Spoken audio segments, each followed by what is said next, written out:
Você tem sua Bíblia e puder abrir no livro de Atos, capítulo 17. Se você não tem uma Bíblia, provavelmente na frente aí no seu banco, deve ter uma Bíblia em inglês, não é? Que você pode usar agora, ou pedir que alguém te ajude. Mas o livro de Atos, no capítulo 17.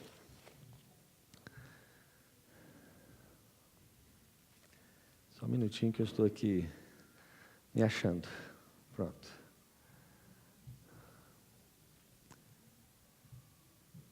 Ok.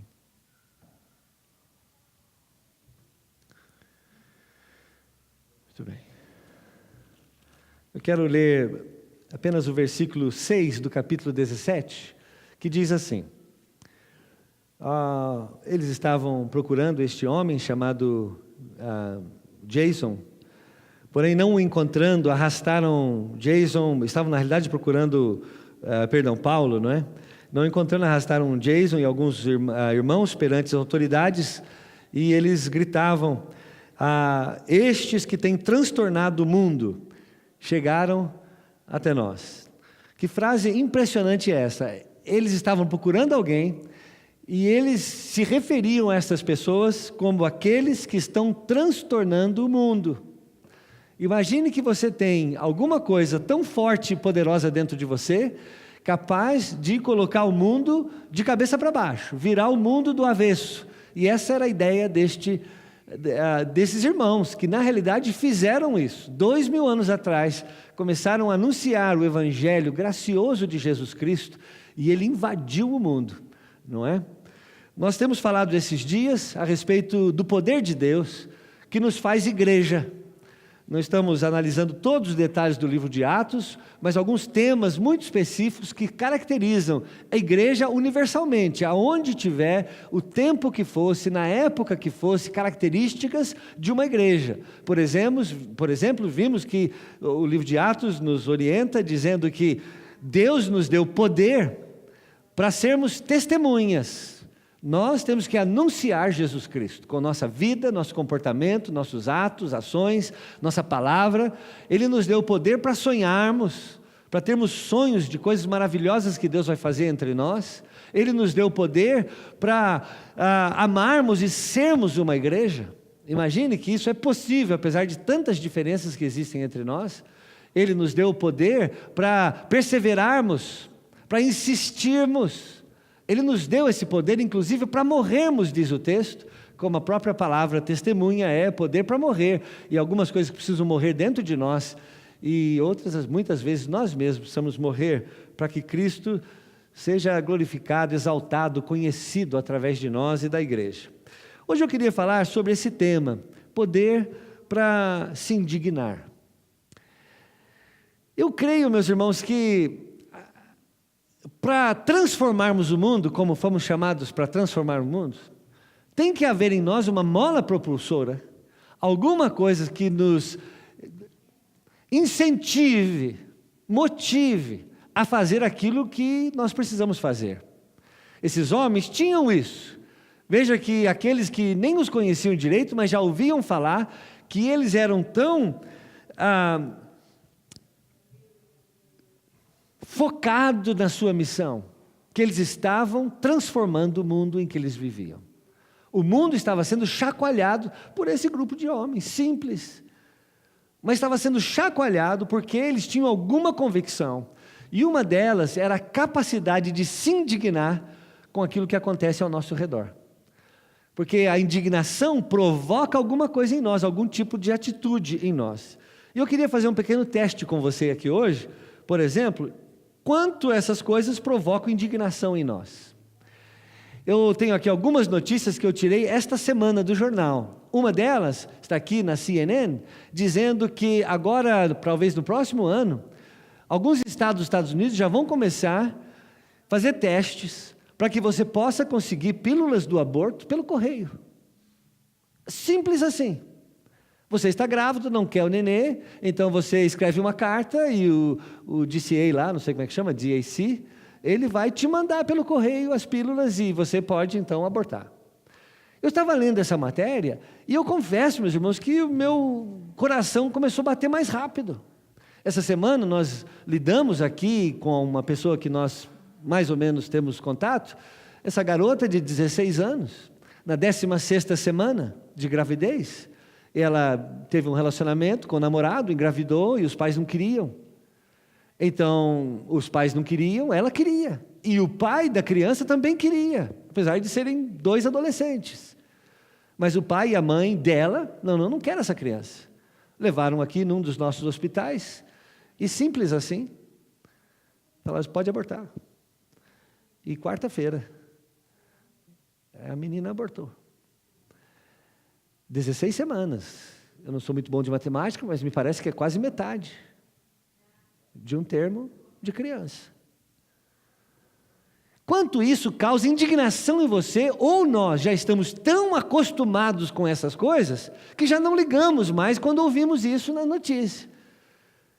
Que são milhares e milhares e milhares e milhares de abortos praticados todos os anos nos Estados Unidos e Canadá. Você sabia que o Canadá e a Coreia do Norte são os 2 únicos países no mundo que não têm legislação de aborto?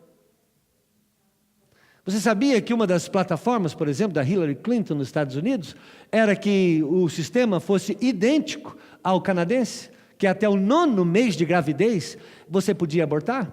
E quantos de nós estamos animadíssimos com a vitória possível da Hillary Clinton, sabendo que ela tinha talvez essa grande possibilidade de estabelecer um processo de aborto de baseada nos Estados Unidos. Não estou advocando aqui uma causa do outro candidato, do Trump, mas estou dizendo, será que alguma vez passou isso pela nossa cabeça?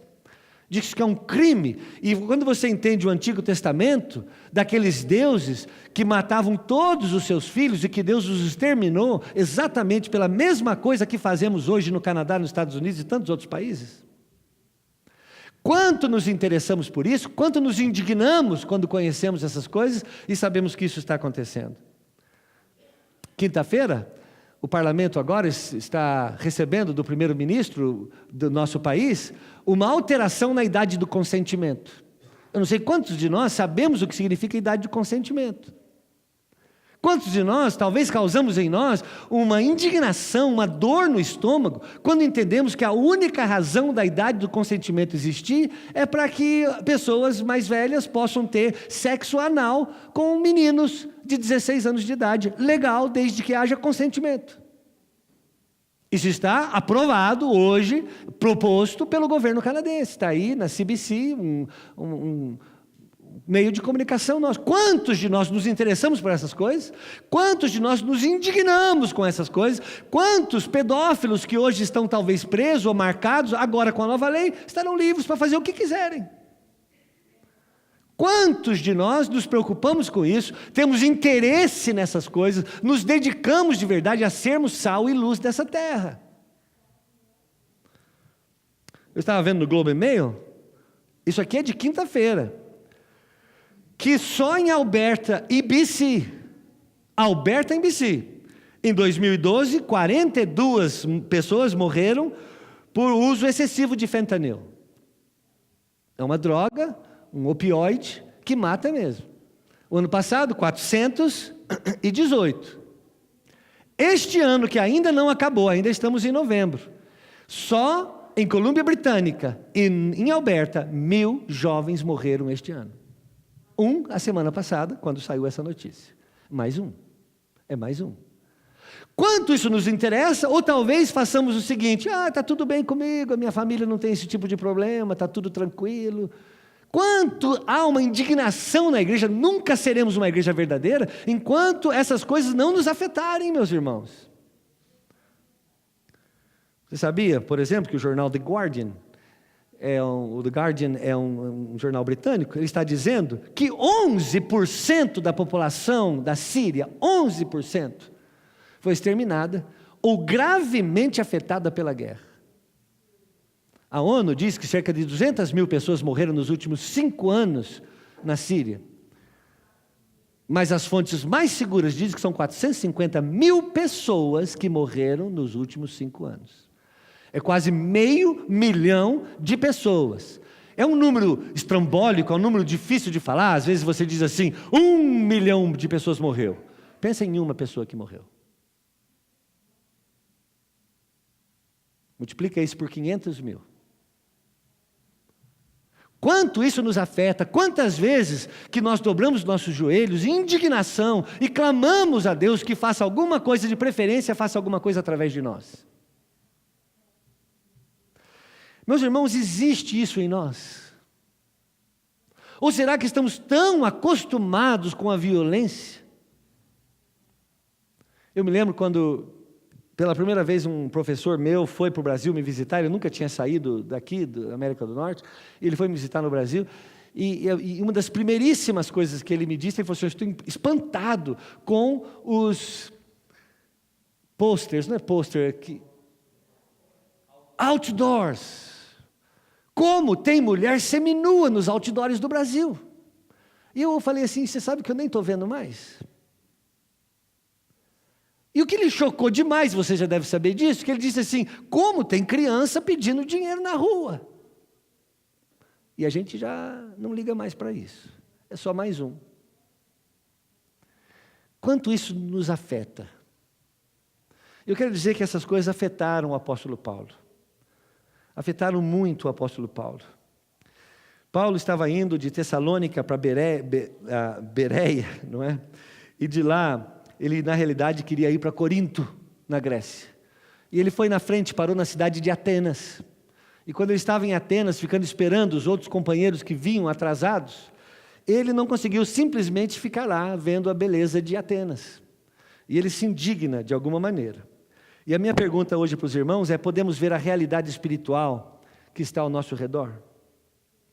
Versículo 16 do capítulo 17 diz assim, que enquanto Paulo esperava em Atenas, ficou profundamente indignado ao ver que a cidade estava cheia de ídolos.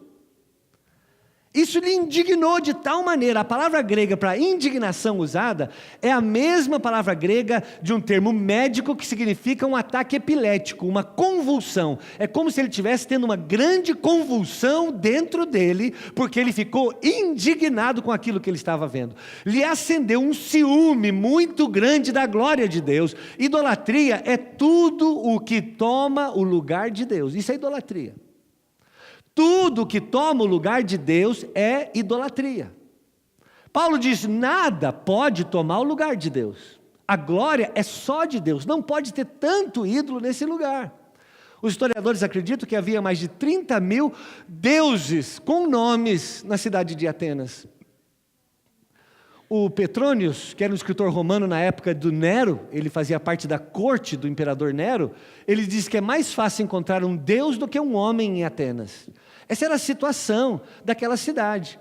Paulo, como diz o texto aqui para baixo, no versículo 22, ele andou por todo lugar, andou e começou a conhecer aquela cidade, e ele viu aonde aquela cidade estava metida. Eu fico pensando, meus irmãos, que a primeira vez que eu vim para o Canadá foi em 1991, eu vim aqui para estudar em 91, fiquei aqui até 93, fiz um mestrado naquela época, e eu vindo para cá, uma das primeiras coisas que eu fui ver foi o Moraine Lake em Banff. E eu ainda me recordo, como se fosse hoje, no dia que eu fui lá no Moraine Lake, em 1991, ou era começo de 90, eu não lembro exatamente, e que eu chorei. Eu lembro que eu olhei para o Moraine Lake e falei: poxa, que lugar lindo. Falei: acho que é porque eu saí lá de Apiaí. Aí eu nunca vi coisa tão linda assim. Mas hoje eu estou com 50 anos, já fui para tanto lugar do mundo e continuo achando que é o lugar mais lindo do mundo. E eu estou dizendo isso só porque quando a gente muda para cá, e somos aqui brasileiros que vieram para cá de alguma maneira, e quando a gente chega num lugar novo, tudo é novo, é novidade, é bonito, é legal, e a gente fica encantado, parece um bobo feliz, uma criança assim que se lambuzou de tão feliz que é. Que cidade limpa, puxa, que seguro, você viu o metrô, que legal, e a gente fica vendo essas coisas doidas que a gente às vezes não está acostumado. Deixei a porta de casa aberta e você sabe que não aconteceu nada. Olha, o meu carro estava lá, eu fui para o mercado, entrei, deixei a chave dentro quando eu voltei. Você sabe que eu fui tirar foto num lugar, isso aconteceu com uma pessoa amiga, o Celso, eu fui lá, deixei uma máquina fotográfica, voltei, 1 hora depois esqueci a máquina, voltei, a máquina estava lá. Que legal. Todos temos histórias lindas e legais para contar, porque a gente fica encantado, tudo é novo. E eu acho que tem que apreciar essas coisas realmente. Mas será que tem que chegar um tempo de parar a bobeira, de achar que tudo é lindo e novo, e começar a encarar a realidade? Eu fico vendo que Paulo estava lá em Atenas, vendo o Paternon, a Ágora, vendo lá o Areópago, por exemplo, e ele vendo aqueles lugares encantadores, históricos, que grandes filósofos que Paulo conhecia tão bem já tinham passado por lá. Ele podia ter ficado, puxa, esse lugar é tão lindo, que lugar maravilhoso, alguém pode tirar um selfie comigo?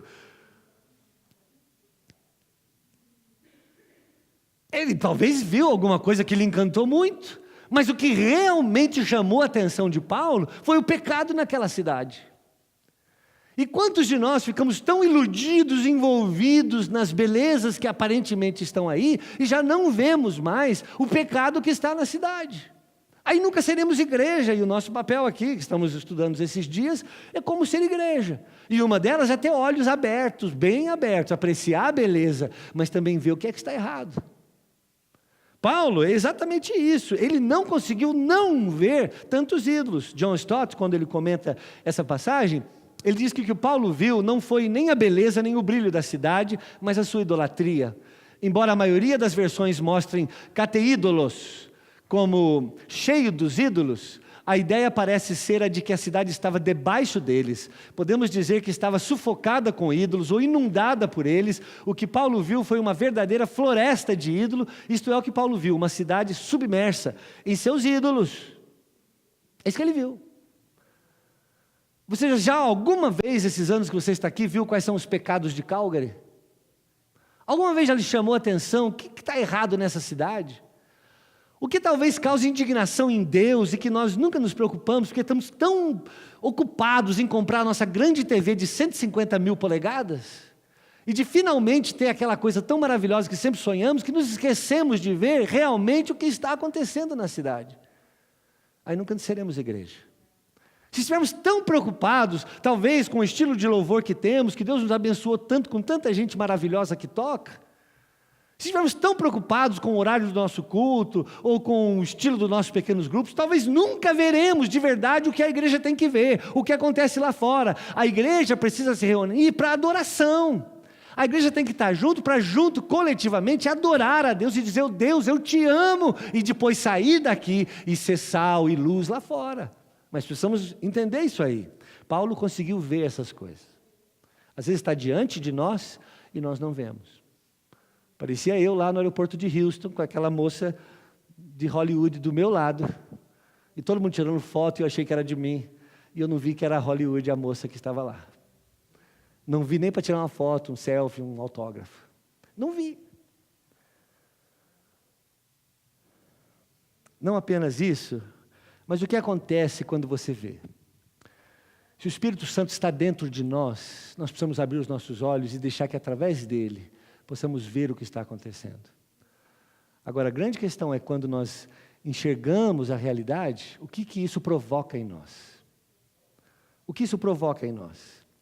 Paulo ficou profundamente indignado, o texto diz. Profundamente indignado. O verbo grego para profundamente indignado é usado no Antigo Testamento para descrever a reação de Deus diante da idolatria. Quando os israelitas fizeram o bezerro de ouro no Monte Sinai, e quando mais tarde foram culpados de idolatria e imoralidade, eles provocaram o Senhor à ira. Então Paulo ficou provocado pela idolatria e provocado à ira, ao sofrimento e à indignação. A ideia é semelhante, Jesus chorou sobre a cidade impenitente de Jerusalém. Ah, Jerusalém, que mata os seus profetas. Alguma coisa provocou-se em Jesus. Quando Jesus entrou naquele templo e viu aquelas pessoas vendendo e comprando mercadorias, um comércio dentro da igreja, aquilo provocou uma indignação dentro dele. O que provoca em você quando você vê? Primeiro, se você vê. Segundo, acontece o quê quando você vê? Ah, mais uma criança que morreu num aborto. Mais um estado que vai ter agora pílula de aborto pelo correio. É só isso. Onde está a indignação? Aonde está a sensibilidade que nós tanto precisamos ter para essas coisas demoníacas que acontecem ao nosso redor? O filósofo americano Ralph Emerson, ele diz que uma boa indignação faz aflorar todo o poder de alguém. Uma boa indignação faz aflorar, traz à tona toda o poder, a força de alguém.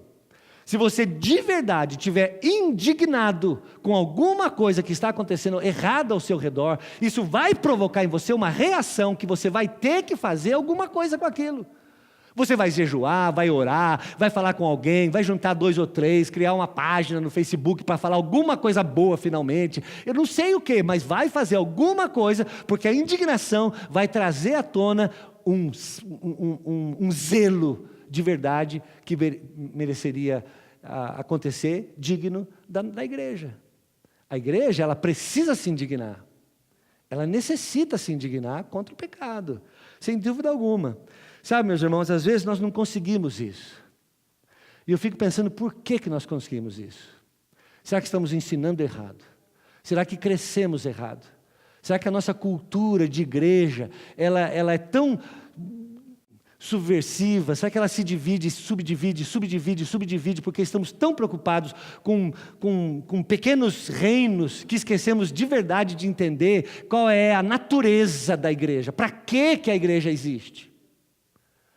E talvez aí o que acontece é que nós não temos mais aqueles sentimentos lá dentro de nós, como se diz no inglês, um gut feeling. Que lá dentro de você provoca alguma coisa de verdade dentro de você. As suas vísceras, o seu estômago se mexe, aquele barulho todo diz, isso não pode continuar assim, eu vou fazer alguma coisa. Tem um santo zelo de Deus dentro de mim por essas questões. Sabe, o C.S. Lewis, meu amigo, né? Ele diz o seguinte, nós por alguma razão estamos criando homens e mulheres sem peito, sem coragem, e esperamos deles virtude e empreendimento, uma contradição. Você educa a sua igreja, você educa os seus filhos, você educa você mesmo a nunca ter coragem para fazer alguma coisa, e aí depois você espera que tenha virtude e empreendimento, nunca vai ter. A gente ri da honra e ficamos chocados quando achamos traidores em nosso meio. Não deveria, não tem coragem dentro de nós, castramos o animal, exigimos que ele seja fecundo. Como é que é isso? Castramos os jovens, não deixamos eles sonhar e depois exigimos que dê fruto. Cadê aí o homem de peito, mulher de verdade que diz assim, isso aqui é meu, eu assumo responsabilidade, eu vou fazer, isso aqui é minha missão, que eu vou. Onde está esse sentimento que o coração bate muito mais forte do que o próprio caixa torácica pode aguentar? Quando eu penso no texto nosso, de que esses que estão colocando o mundo de cabeça para baixo, que eles estavam revolucionando a sua geração, que esse mesmo Espírito deveria de verdade, como prova de que o Espírito está entre nós, é de que isso estaria acontecendo entre nós, essa santa indignação, o peito batendo de verdade, dizendo isso não pode continuar assim, não pode, mas eu não sei de verdade o quanto, meus irmãos, nós temos peito de verdade, para encarar a realidade. Aí entramos numa bolha de ilusão, que dizemos que é espiritual, mas fugimos. Falta isso, meus irmãos. Precisamos ver, precisamos sentir. Precisamos sentir. Ter a indignação santa e justa, como Deus tinha no Antigo Testamento e continua tendo.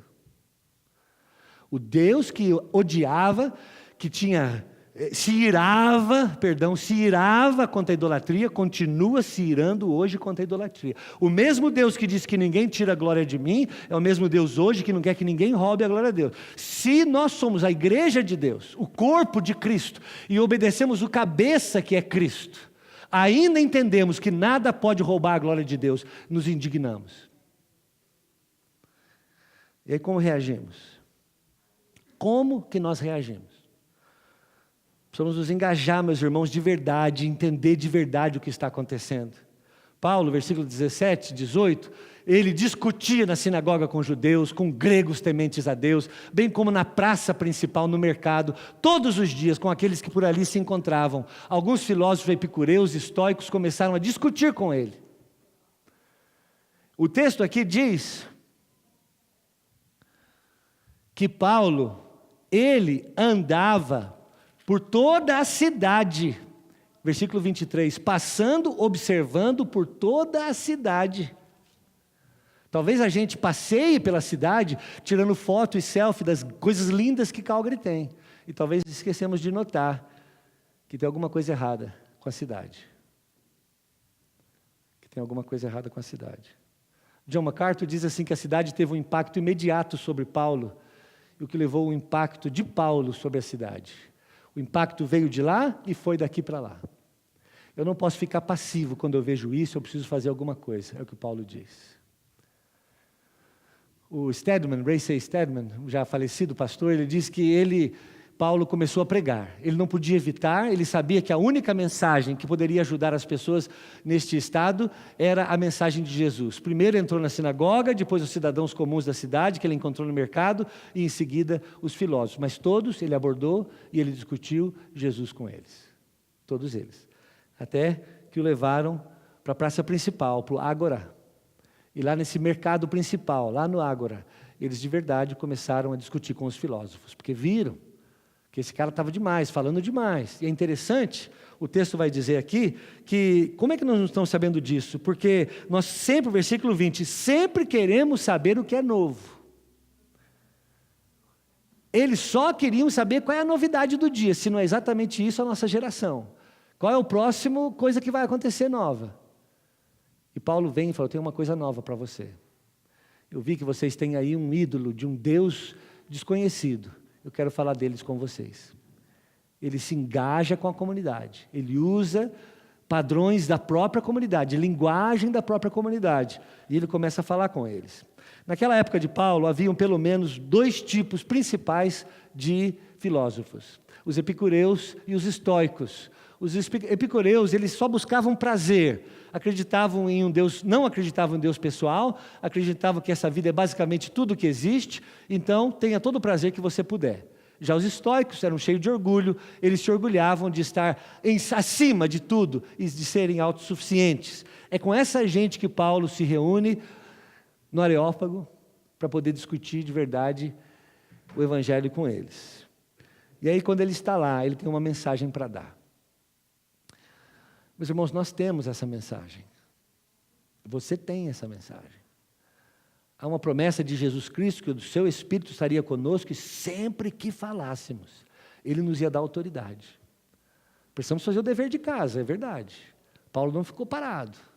Ele saiu pela cidade, começou a conhecer a cultura, começou a conhecer o povo, começou a ler a respeito se ele já não sabia. Nós não sabemos se ele já sabia, mas o fato é que no texto, pelo menos 3 filósofos gregos ele menciona. Na sua pregação ele menciona gente grega, poetas deles mesmos. Ele foi se envolver e ele disse, eu tenho alguma coisa para falar com você. E qual é a mensagem então que nós poderíamos dar? A primeira mensagem de Paulo, não é? É que eles perguntam, o que esse tagarela está falando tanto? Parece que ele está anunciando deuses estrangeiros. E ele fala, porque ele está falando muito de Jesus e da ressurreição. Era a mensagem de Paulo, Jesus e a ressurreição. Encontra com um crente hoje, encontra com um cristão hoje, qual é a mensagem que você ouve? Qual é a mensagem que você fala? Paulo dizia, eu estou falando com você, a Jesus e a ressurreição. Esta é a minha mensagem. Quando eu estive entre vós, eu preguei Cristo e este crucificado. Esta é a minha mensagem. Ele sabia que é esta mensagem que pode tirar a pessoa daquele subjugo de idolatria. Temos que entender também que eles achavam que Jesus era um novo Deus, e que ressurreição era um novo Deus. A palavra grega para ressurreição é anastasia. E eles achavam que era uma mulher deusa. Então eles queriam ouvir, ficar interessados nesse casal de deuses, Jesus e Anastasia. O Charles Swindoll, ele diz assim que não há conselho como o conselho de Deus, nenhum conforto igual ao conforto de Deus, nenhuma sabedoria mais profunda do que a sabedoria das Escrituras. Quantas vezes nós conversamos, falamos de tantas outras coisas, menos do que mais importa, da mensagem do Evangelho. Porque a mensagem do Evangelho, ela é viva, ela é poderosa, ela vai e ela produz salvação nas pessoas. A primeira coisa que Paulo diz é que Deus é criador do universo. Ele diz assim, o Deus que fez o mundo e tudo que nele há, é o Senhor dos céus e da terra, e não habita em santuário feito por mãos humanas. Eu estou vendo que vocês têm tantas coisas, mas o nosso Deus, Ele não é criado como esses. Ele não foi feito. Ele é que faz todas as coisas. Ele é o Criador do universo. E eu quero que vocês entendam isso. Deus é maior do que o homem. Ele não é uma projeção do nosso desejo. Ele é que projetou todas as coisas. Precisamos compreender a questão da criação. Precisamos entender isso, meus irmãos. A importância de entender que tudo começou em Deus. E Paulo, na sua mensagem, ele vai direto na origem. Ele diz, lembre-se de uma coisa, tem um Deus, e Ele é que criou todas as coisas. A segunda coisa que ele diz é que Deus é o doador e o sustentador da vida. Ele não é servido por mãos de homens, como se necessitasse de alguma coisa, porque Ele mesmo dá a todos a vida, o fôlego e as demais coisas. Deus não está querendo nada do homem, os deuses dos homens fazem exigências, o dinheiro é um Deus para alguns, a fama, os filhos, você mesmo pode se tornar um próprio Deus. As coisas que fazem demandas contínuas sobre você, não fazem nada por nós, mas temos de trabalhar por elas. O verdadeiro Deus, Ele não pede, Ele se doa. Jesus, quando está falando com Nicodemos, Ele diz assim, porque Deus amou tanto o mundo, que deu. Ele amou tanto o mundo, que deu o seu Filho. Esse é o Deus que se dá, que se doa. Sabe, o John Piper diz assim, Deus é o tipo de Deus que não pode ser servido, mas ama servir. Sua mensagem ao mundo, o Evangelho cristão, não é uma placa de precisa-se de ajuda, mas sim uma placa de ajuda disponível. Vem para mim, eu é que vou te ajudar. É você que precisa de mim e eu tenho abundância para te dar. Eu tenho muito para te oferecer. Da cruz jorra muita graça, amor, perdão. É de lá que nós precisamos compreender que vem tudo aquilo de que necessitamos, e não ao contrário. Nunca, jamais podemos ter a ideia de que nós é que podemos oferecer alguma coisa a Deus, mas é dele que vem todas as coisas, e Ele é o sustentador de todas as coisas. Em Romanos capítulo 11, o apóstolo Paulo diz que Ele é o Criador, o sustentador, e não só isso, o herdeiro de todas as coisas. Um dia você vai ter que voltar para Deus. Um dia a terra vai ter que voltar para Deus. Aí seremos julgados. E Ele vai decidir o que fará conosco. Precisamos entender isso. A outra coisa que Paulo diz é que é possível conhecer a Deus. Lembra que ele está falando de um Deus desconhecido, que está ali no meio daquele lugar. Ele fala, não, é possível conhecer a Deus. De um só, Deus fez todos os povos para que povoassem toda a terra, tendo determinados tempos anteriormente estabelecidos e os lugares exatos em que deviam habitar. Deus fez isso para que os homens o buscassem e talvez tateando pudessem encontrá-lo, embora não esteja longe de cada um de nós, pois nele vivemos, movemos, existimos, como disseram alguns dos seus próprios poetas. Ele cita um dos poetas gregos, e também somos descendência de Deus. Tudo que Deus faz de alguma maneira, é para de alguma maneira que você volte-se para Ele. Paulo diz em Romanos, não se esqueça, que é a bondade de Deus que te traz ao arrependimento. É a bondade de Deus que faz com que você se volte para Ele. Arrepender-se é você está indo numa direção, você para e volta para Deus. É isso que ele está dizendo. Em Provérbios 8, 17 e 35, eu amo aquele que me ama, e aquele que diligentemente me busca, me encontrará. Aquele que me encontra, encontra a vida, e obtém favor do Senhor. Pode buscar, que você vai encontrar. É a promessa de Deus para todos nós.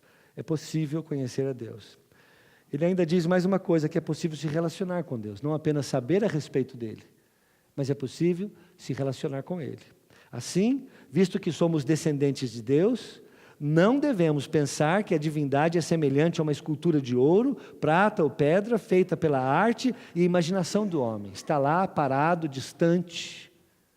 Não, Deus é um Deus pessoal. Isaías 55 diz assim, ó vós, todos os que tendes sede, vinde às águas, e os que não têm dinheiro, vinde, comprai e comei. Sim, vinde, comprai sem dinheiro e sem preço. Vem, pode vir que é de graça, venha se relacionar comigo. Venha descobrir de verdade o que é a água da vida, o que é a própria vida, mas você tem que vir para mim. Finalmente ele diz assim, Deus é o Salvador e Juiz da humanidade. Essa é a mensagem de Paulo.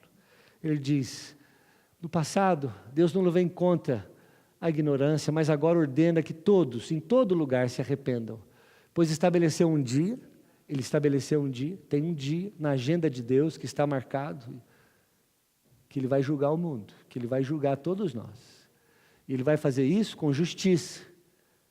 Deus é um Deus justo. Tem um dia e tem um modo. O dia só Ele sabe, o modo é de maneira justa. E como Ele vai fazer isso? Através de Jesus Cristo, que Ele ressuscitou dos mortos. O fiel da balança, que vai dizer quem é e quem não é filho de Deus, é Jesus Cristo, a sua cruz, o seu túmulo vazio. Essa é a mensagem que Paulo dá àqueles homens. Alguns aceitaram, outros não. Como é sempre assim. Meus irmãos, o meu apelo a cada um de nós para que sejamos uma igreja de verdade e para que você cumpra a sua missão individual como indivíduo cristão, é que você peça a Deus a capacidade de ver ao seu redor o que está acontecendo. E que se não for bom, que o Espírito de Deus provoque em você indignação. E que essa indignação seja como um megafone dentro de você, um alto-falante dizendo muito alto para você, faça alguma coisa. Envolva-se. Envolva-se com as pessoas. Busque relacionamentos com as pessoas. E com grande amor, traduza na cultura deles o que for, do jeito que eles vivem, como Paulo fez. E anuncie que temos um Deus Criador, que Ele é o sustentador de todas as coisas, que Ele pode ser conhecido e podemos nos relacionar com Ele, através de Jesus, e que um dia Ele vai julgar todas as coisas. Esta é a mensagem do Evangelho de Jesus. E que, com a morte e a ressurreição de Jesus, vem a salvação a todos os que crêem. Mas os que não crerem, ninguém poderá escapar da condenação. Ninguém poderá escapar da condenação. Sabe que os historiadores dizem que tinha tantos deuses em Atenas, que de tempos em tempos eles tinham que sacrificar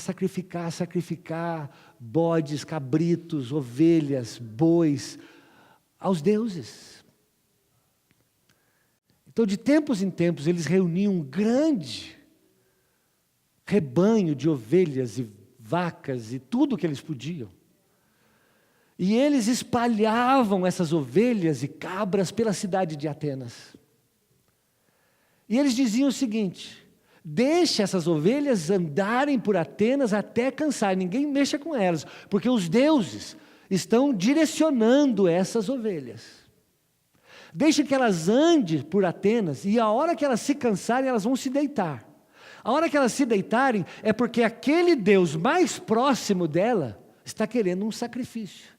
Você mate aquela ovelha, mate aquele cabrito, aquele touro, aquele boi, o que for, mate e ofereça para aquele ídolo que está ali.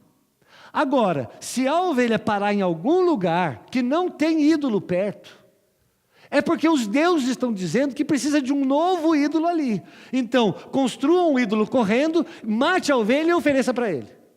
Essa era a tradição de Atenas. Eu quero reverter isso. Se nós, igreja, não somos de verdade, é as ovelhas do bom pastor. E se nós, quando nos juntamos no aprisco e adoramos a esse Deus maravilhoso que nós servimos, logo depois saímos por aí. E quando saímos por aí como ovelhas, nós saímos para nos sacrificarmos a esse Deus que servimos e amamos. Nós é que temos que fazer isso, e não as ovelhas desses ídolos. Nós é que precisamos ir aonde estivermos, e lá sermos um ponto de adoração a Deus e de conexão entre Deus e quem estiver conosco, mostrando nosso amor a Deus e às pessoas. É isso que nós precisamos ser. Eu queria cantar mais uma canção, se for possível, de adoração a Deus, e aí nós vamos orar, terminar nosso culto de hoje. Talvez seja melhor você ficar em pé para descansar e cantar melhor.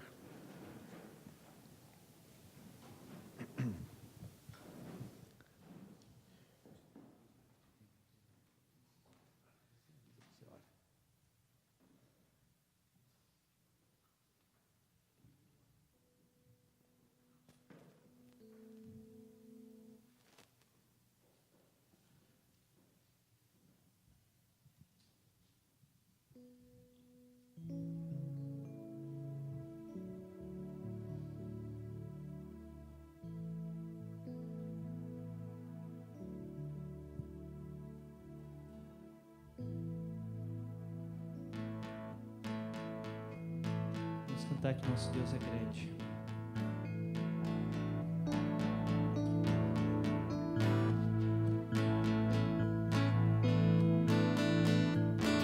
Senhor meu Deus, quando eu maravilhado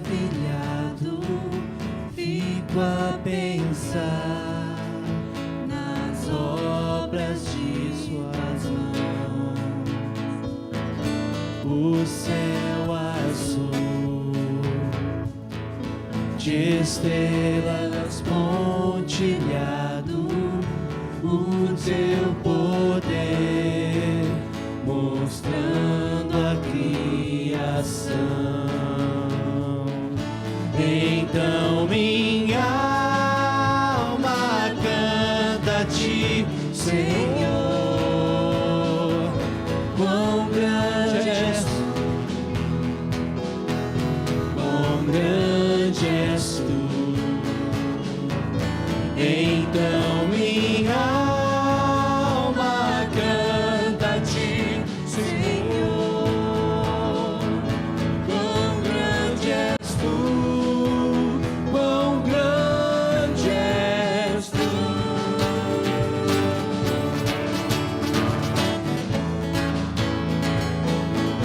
Quão grande és tu.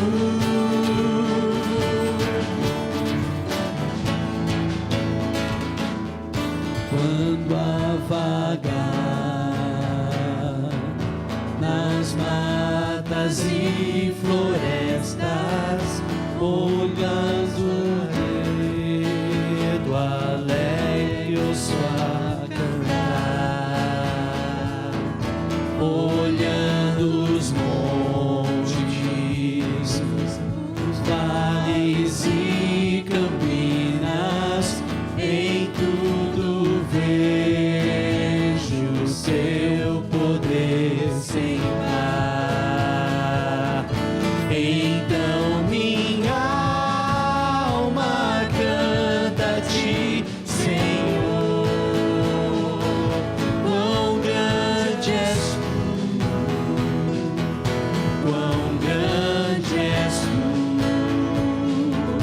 Então minha alma canta a ti, Senhor, quão grande és tu, quão grande és tu.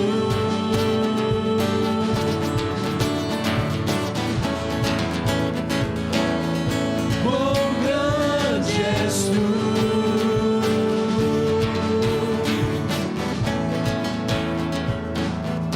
Quando eu pedi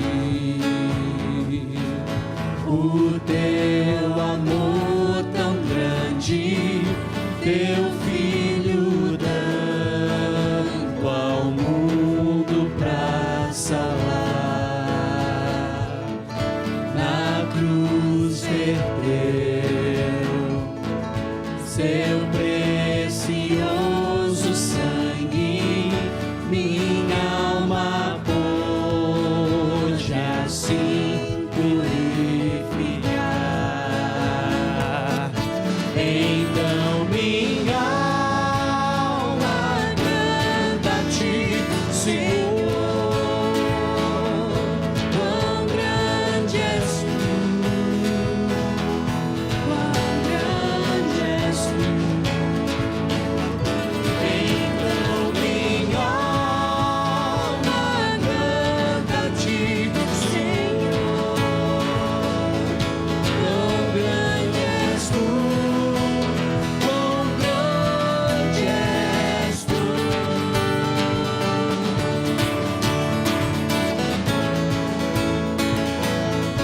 Quão grande és tu. E quando enfim sua igreja, e quando enfim Jesus vier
receber o nosso louvor e a nossa adoração.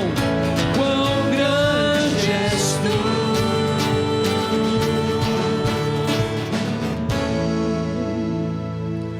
Amado Deus, nós queremos te louvar,